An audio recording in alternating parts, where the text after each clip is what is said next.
Ever feel like you wish your wife was a little less vanilla? Ever wish your spouse would be more enthusiastic about trying new things in the bedroom or out of the bedroom for that matter? Ever ask your spouse what their fantasies are and they look at you with a blank stare, or at best a response like, I don't know? Ever get frustrated when, after a discussion about your sex life and things you want to get better, and they get better for about a week or so, and then things fizzle and go back to the way they used to be? I want to give you some ideas about this topic today. A husband recently sent me this email, and with his permission, I want to share it with you. This is what he says. My wife and I have been together for 6 years, and we have 3 young kids. We started listening to your podcast a lot for the last month. The reason being that I expressed to her that I wasn't happy with our sex life, intimacy towards one another in and out of the bedroom, lack of openness, and a lack of excitement in our lives together. She agreed with what I was communicating with her, and she has been committing to work on it a week at a time in little ways. Listening to your podcast is one of those ways. She's very, I guess I'll call it vanilla or plain when it comes to our sex life. She gets uncomfortable talking about sex aloud with me, for example, discussing toys, new positions, etc. It's to the point where it has made me uncomfortable to bring things up to her. I'm hesitant because I fear not being heard or cared about in what I'm communicating. She is trying to be more open to things I want to do with her. She is taking very small baby steps on this, which I appreciate. However, when I ask her things that she likes, what turns her on, or what she would like me to do sexually for her, she doesn't have an answer and says she just doesn't know. I want to be able to work on things for her in the bedroom as well as she is doing for me. I want the homework. Is there a way to help her dig into what is really a turn on and gets her going, or finds sexy and hot, or something she'd like me to do? I feel like being able to understand her that way as well as the other half of the battle, but I don't get any feedback from her. I really want to know her in that way more. Making sure she is taken care of and pleasured each time we're intimate is my number one goal. Close quote. Thank you for this gentleman that sent in this question. You have a really good heart, and desiring a more intimate marriage, some more erotic lovemaking, and giving her pleasure as your number one goal is definitely commendable. And having the courage to express that you want something better for your marriage is also a very good first step. It's also common for the spouse that has higher desire for sexual novelty to be more clear about what his or her turn-ons are compared to the spouse with lower desire. It makes sense because you think about it more. It's something that you value. But just because your spouse doesn't think about it in the same way you do, it doesn't mean that they're broken, that need to be fixed, or that they have values that oppose yours. There are definitely more layers to unpack here. So today, I want to invite you to think about this problem from a very different perspective. This perspective might be different from the other advice you're used to listening to, such as communicate your needs openly and listen, and just share what your needs are and ask that their needs get met. And we're not going to do that today. In this episode, I want to answer this man's question primarily by talking to those with the higher desire for sexual novelty. I'm going to share a few ideas and give you some practical suggestions. Then I'll finish the episode by talking to the lower desire spouse on some ideas for him or her too. First of all, I want to validate that desiring an intimate, honest, erotic, and joyful sexual relationship with your spouse is a worthy goal.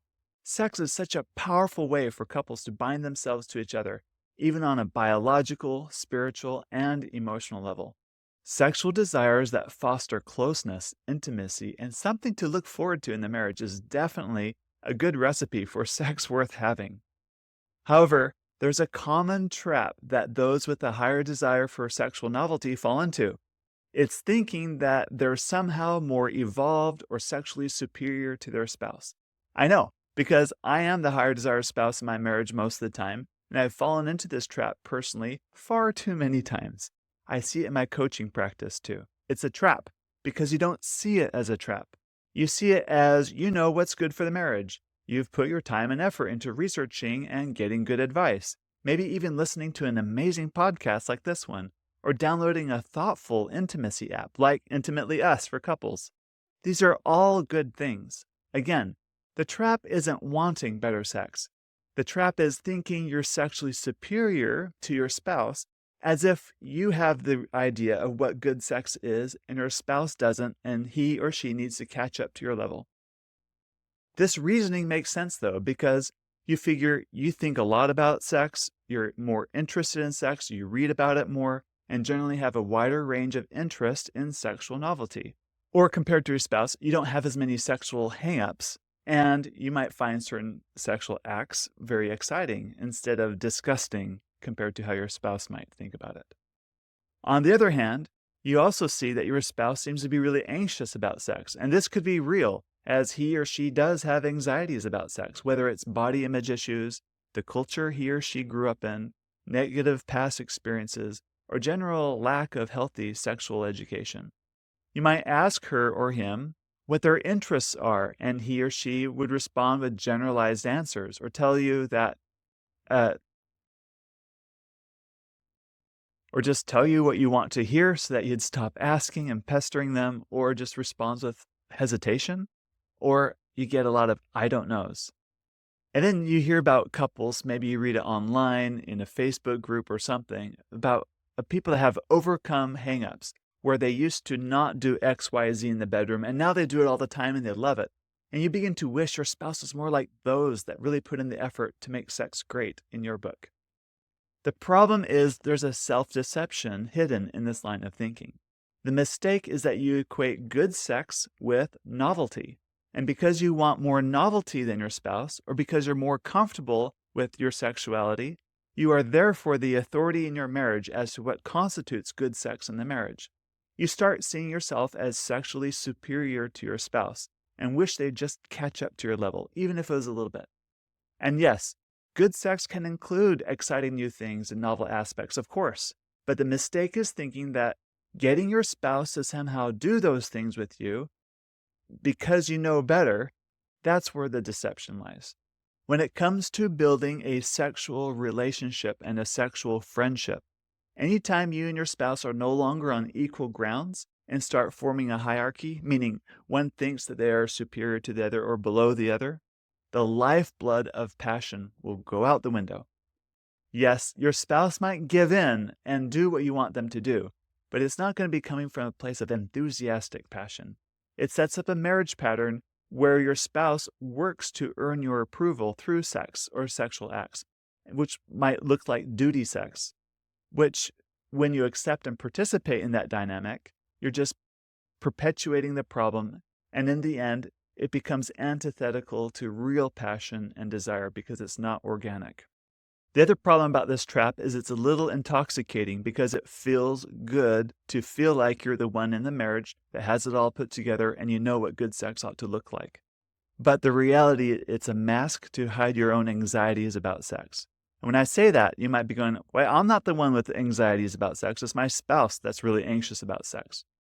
I get it, because you want more creativity and novelty, and you're fine with that. You're not anxious about that desire. But ask yourself, how do you behave when you don't get what you want? Do you double down on being extra nice to your spouse, thinking that you'll earn it that way? Do you distance yourself from your spouse emotionally as a way of coping with the sense of loss of not getting what you want? Do you accommodate your spouse, folding into what he or she wants or doesn't want, pretending to be happy about it, but feeling resentful along the way? Or do you argue and pressure your spouse that they'll finally yield to do what you want them to do with you in the bedroom? Do you complain to your spouse about how they're vanilla? Do you go online or find friends to get reinforcement that you're right and somehow your spouse must be wrong about this? Do you spend more energy trying to solve your spouse's side of the problem than your own side, such as blaming the effects of purity culture, their upbringing, and so on? Each of these reasons indicate to me that you're anxious about the novelty you're not experiencing in your marriage. And trust me, I've done all of these. I'm intimately familiar with these losing strategies. Sexual anxiety is often a reason why a person with high desire is high desire for sex. It's their inability to handle the uncertainty of a sexual outcome, such as whether or not your spouse will want to do X, Y, or Z with you. That very anxiety increases his or her desire for sex. A few years ago, from a distance, I witnessed an interaction with a couple. This couple came to an event to address their differences in sexual desire, which, by the way, is just about every couple on the planet in a long-term relationship. You're going to have sexual desire differences. As part of the event, each participant received a goodie bag, and in the bag was a gift from a well-known health and wellness company. It was a drink powder mix designed for women that they claim increases women's libido. In this case, the husband had the higher libido, and he wanted his wife to drink the mix. She resisted. He complained to her that the number one issue in their otherwise perfect marriage was her lack of libido. And here they are with a possible solution right in front of her, and she doesn't even want to try it. She doesn't even want to drink the drink. In his mind, if only she'd just drink it, she'd have an increase in libido, and he would be a lot happier, and she would be a lot happier in their marriage. Problem solved. But she didn't want to drink it. Why the resistance to drink the drink on the wife's part? What do you suppose is going through her mind? Does she agree that the number one issue in their marriage is her lack of libido, or his insistence that her lower libido is a problem? Sex is clearly a power struggle in her marriage. If she gives in and drinks a drink, is she tacitly agreeing that she's wrong and her husband is right all along, losing the power struggle? So does refusing to drink help her claim a sense of her dignity, her autonomy, and her independence, which is something we all really, really want?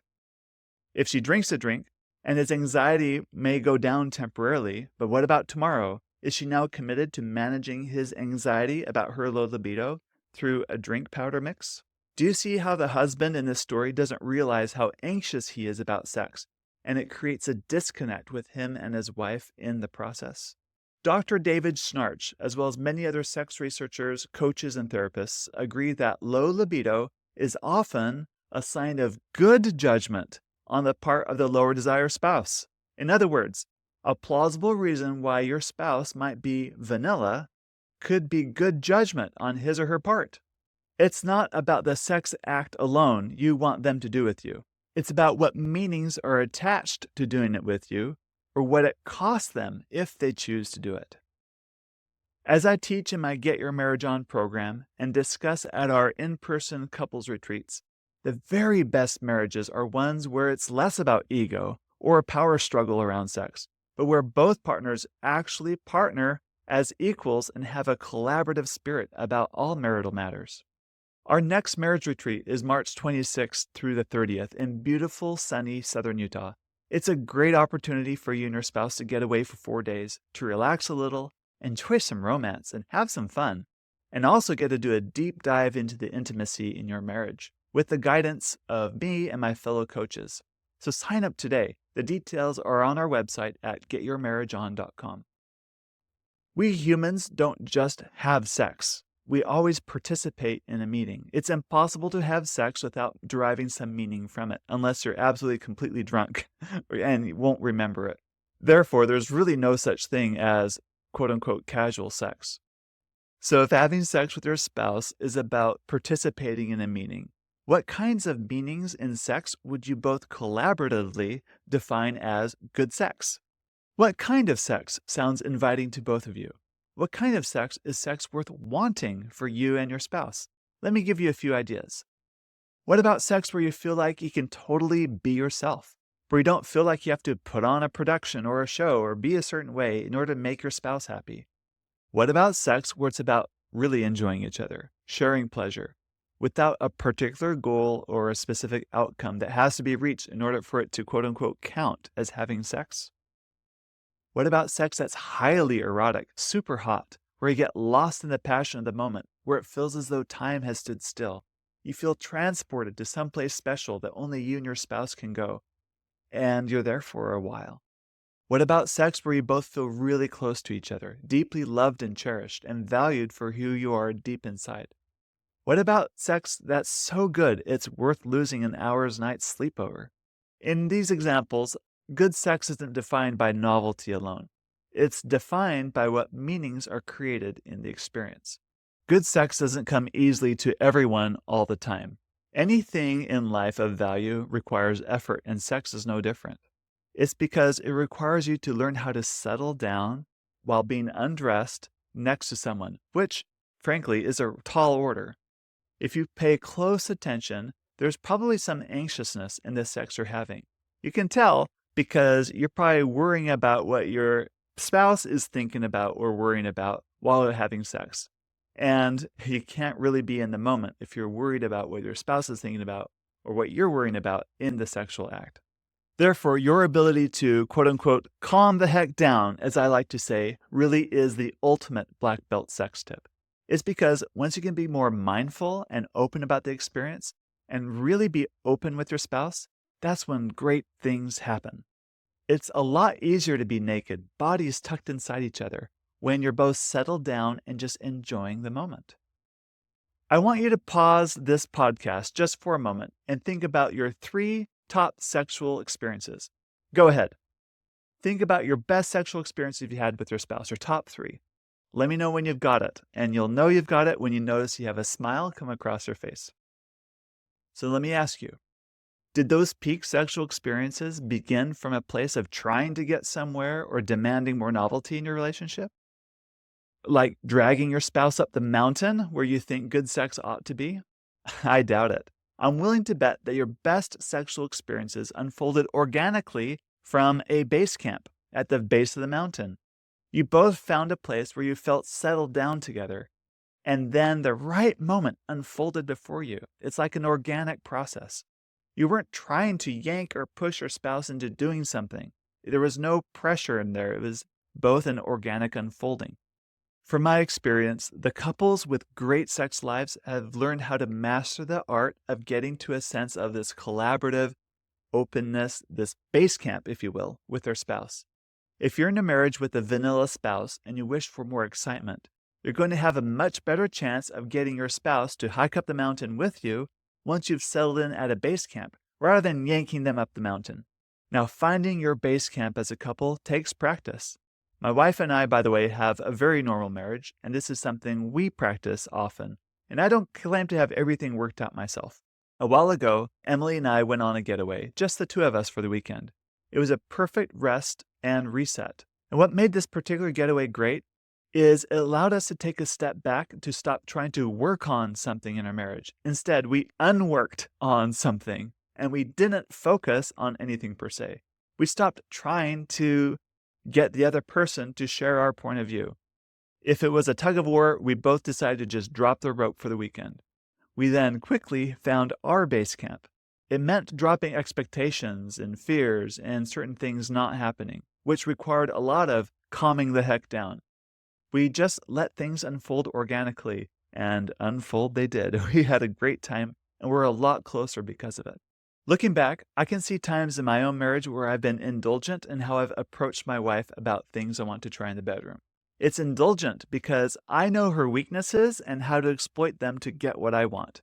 Unfortunately, though, she also knows my weaknesses and how to exploit them too. So our dynamic can quickly turn into a power struggle. I can see how I was pressuring her for more novel experiences to solve my problem of the fear of missing out or being too fixated on a particular outcome. I couldn't clearly see that my fears and my anxiety were feeding my desire for more sexual novelty at the time because I was so immersed in it. Like the problem was like right up here in my face. It was coloring everything I saw about our sexual relationship.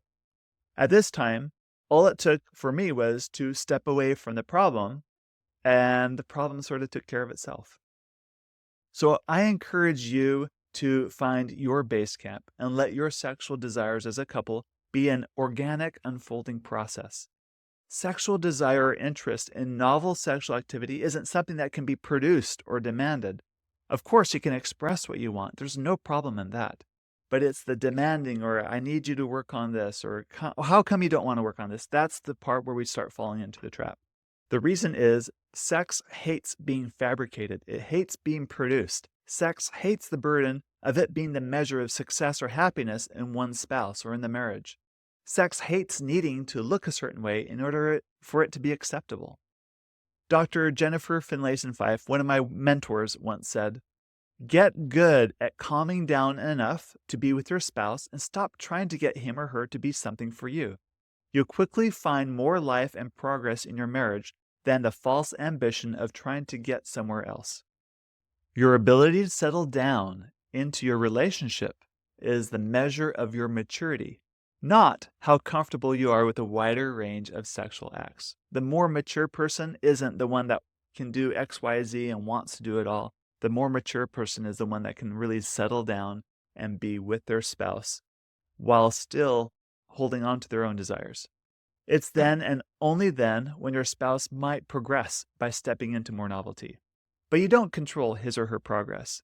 Real progress is made when you stop making your spouse manage your anxieties and neediness about sex and learn to truly be with your spouse.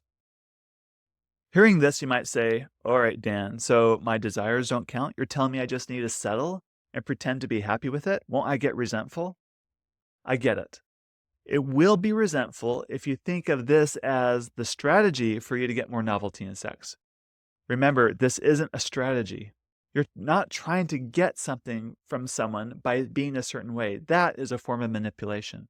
It might look nice and calm on the outside, but it's not real progress because you're focused on the other person's decisions and behavior to dictate your internal state. Remember, progress isn't defined by how much novelty you experience in your marriage, but how well you can collaborate as a couple in finding your base camp. Thinking you understand better than your spouse what progress looks like is the trap. If you want any chance of greater sexual adventure together, you'll find it first by settling down next to each other in your base camp and let things organically unfold from there. That is not settling for less. That's maturing together. It is because the marriage is then capable of more freedom from the power struggle and the very things that are interfering with the ability to seek more novel experiences together.